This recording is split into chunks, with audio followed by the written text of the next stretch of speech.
definitions. Antacids are a group of drugs that have been on the market for many years. They were initially first-line defense against peptic ulcer disease. However, the discovery of proton pump inhibitors revolutionized the treatment of peptic ulcer disease. Currently, antacid use is restricted to the relief of mild, intermittent gastroesophageal reflux disease or GERD associated heartburn. The estimated prevalence of heartburn, at least one per week in North America, ranges from 18% to 28%, with 25% adults reporting heartburn daily. Antacids are medications that do not require a prescription. In other words, they are self-prescribed. Antacids are a combination of various compounds with various salts of calcium, magnesium, and aluminum as the active ingredients. The antacid act by neutralizing the acid in the stomach and by inhibiting pepsin, which is a proteolytic enzyme.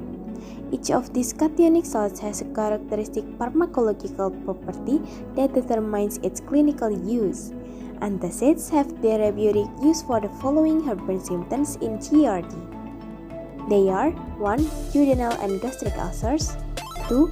Stress gastritis, 3. Pancreatic insufficiency, 4. Non-ulcer dyspepsia, 5. Diarrhea caused by bile acid, 6. Biliary reflux, 7. Constipation, 8. Osteoporosis, 9. Urinary alkalinization, and 10. Phosphate binding in chronic renal failure.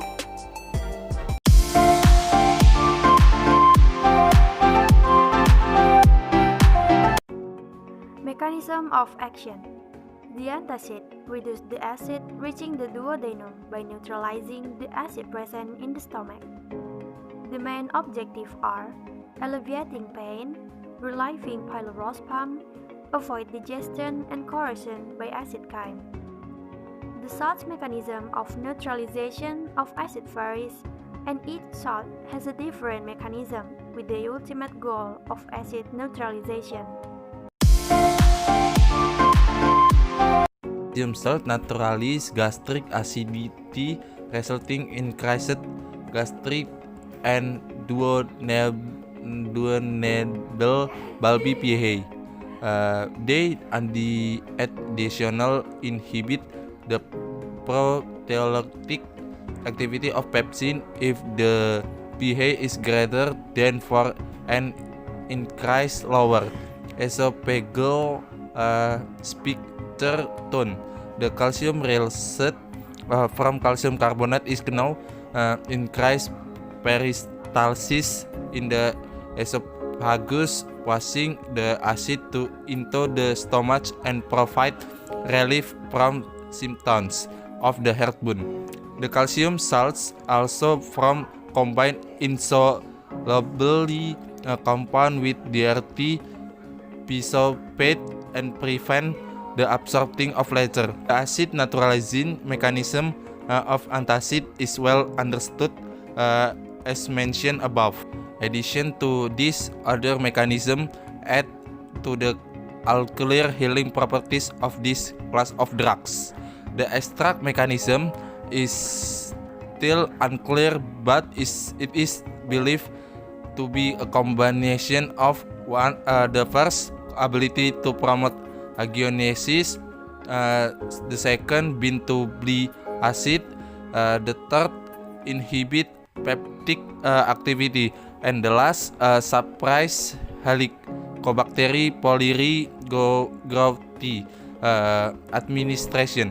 The dose for antacid depends upon the age of the patient, the purpose of administration or naturalization of the acid or off-label use, and the presence of the other comorbidities like renal of hepatic impairment, as all the form of this medication are available as over-the-counter medication. The dosing recommendation varies byproduct or and the manufacture. Aluminum hydroxide or antacid. 1. Oral, usually taken daily after meal and by time at the dose of 614 mg up to 5 to 6 times a day with a maximum dose of 1814 mg per 24 hours. And 2. Suspension. The dose for suspension from is 320 mg or 5 milli or 473 milli. The suspension is to be shaken before use and is to follow it by water. 1. Oral, usually taken daily after meal and by time at the dose of 614 mg up to 5 to 6 times a day with a maximum dose of 1814 mg per 24 hours. And 2. Suspension. Dose for suspension from is 320 mg or 5 milli or 473 milli. The suspension is to be shaken before use and is to follow it by water. Hyperphosphatemia oral. Use is reservoir for patients with serum phosphorus level greater than 7 mg per deciliter. It is to be taken with meals at a dose of 300 to 600 mg there times a day, with use limited to a short period for weeks. Calcium carbonate antacid is to used up to maximum dose of 8,000 mg per day up to weeks with 1 to 4 tablets for symptomatic relief. Hyperphosphatemia. The total dose is not to exceed 2,000 mg per day. Pregnant and breastfeeding antacid containing aluminum salt are safe to be used in pregnant women as well as for women during labor for aspiration for polyexis. The information regarding the use of aluminum containing antacid in breastfeeding females has not been studied, but aluminum is known to be endogenous to breast milk. In the case of calcium containing antacid, excessive use is to be avoided in pregnant women as calcium crosses the placenta. The amount of calcium reaching the fetus is dependent on the physiological changes in the mother. Maternal calcium intake also affects the amount of calcium extracted in breast milk. The currently prevailing opinion is that the use of calcium-containing antacid is safe during breastfeeding. Adverse effects are prominent in the infant and the elderly population. The chronic use of antacid in this population is not recommendation due to safety concerns. Aluminum hydroxide. Aluminum use is associated with an increased stress for toxicity in individuals with renal failure and infants. It presents as osteopenia, microcystic anemia, neurocity, osteomalacia, constipation. Contraindication. The absolute contraindication is hypersensitivity to any component of the formulation. Also, antacid agents require caution in the patient with renal failure, heart failure, edema, cirrhosis, low sodium diet, uremia, GI hemorrhages, renal calculus, achlorhydria.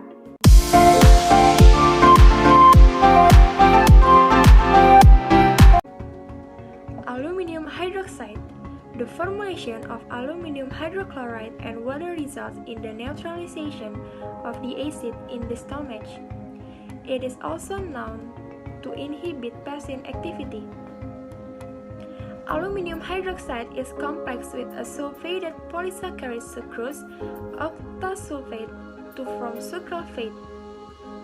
This complex does not have a significant buffering action against the acid, or has no effect on the pepsin secretion and does not alter the gastric acid production in any way. Nevertheless, it is known to heal chronic ulcers and prevent acute mucosal damage induced chemically by reducing access to pepsin and acid. Sucralfate, like its aluminium hydroxide component, is known to stimulate angiogenesis and granulation tissue formation. Aluminium hydroxide is also useful in hyperphosphatemia due to its ability to bind phosphate in the gastrointestinal tract and subsequently prevent the absorption of the phosphate.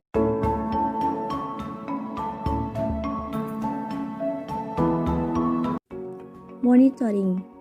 The average therapeutic dose of antacid is 10 to 15 ml, 1 tablespoon or 1 pack contain of liquid or 1 to 2 tablets 3 to 4 times a day.